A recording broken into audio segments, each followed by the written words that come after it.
ఒక specialist doctor అవ్వడానికి 9 సంవత్సరాలు పడుతుంది. ఒక మంచి లాయర్ అవ్వడానికి 7 సంవత్సరాలు పడుతుంది. ఒక బీటెక్ చేయడానికి 4 సంవత్సరాలు, ఒక బిడ్డకి జన్మనివ్వడానికి 9 నెలలు పడుతుంది. మరి అలాంటిది నువ్వెందుకు తొందరగా రిజల్ట్స్ కావాలనుకుంటున్నావు? 3 నెలలు ట్రై చేసి నా వల్ల కావట్లేదు అని ఎందుకు వదిలేస్తున్నావు? ఓడిపోయాను అని కుంగిపోతున్నావు? ఎక్కడ తప్పు జరుగుతుందో నీ ప్రాసెస్ మీద వర్క్ చేయి.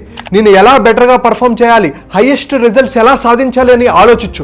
టైం వేస్ట్ చేయకు. గుర్తుపెట్టుకో, నీ సక్సెస్కైనా నీ ఫెయిల్యూర్కైనా నువ్వే కారణం. సో లాంగ్ టర్మ్ విజన్తో వర్క్ చేయి, ఖచ్చితంగా నువ్వు సక్సెస్ అవుతావు. కింద కామెంట్ బాక్స్ లో లాంగ్ టర్మ్ విజన్ అని మెన్షన్ చేసి నీ బెస్ట్ ఫ్రెండ్ కి ఈ వీడియో షేర్ చేయి. అయితే నీ లైఫ్ లో డ్రీమ్స్ ని ఎలా సాధించాలి, health, wealth, career, relationship, business లో ఎలా గ్రోత్ సాధించాలి, స్ట్రెస్ ఫ్రీ లైఫ్ ని ఎలా అనుభవించాలి, వీటన్నిటి కోసం నేను ఒక 2 hour ఫ్రీ మైండ్ఫుల్ మిలినియర్ అనే మాస్టర్ క్లాస్ కండక్ట్ చేస్తున్నాను. తెలుగు వాళ్ళు ప్రపంచంలో ఎక్కడున్నా హ్యాపీగా, హెల్దీగా, సక్సెస్ఫుల్గా ఉండాలనేది నా కోరిక. సో కింద కనిపిస్తున్న నెంబర్కి కాల్ ఆర్ మెసేజ్ చేసి ఈ క్లాస్లో అటెండ్ అవ్వచ్చు.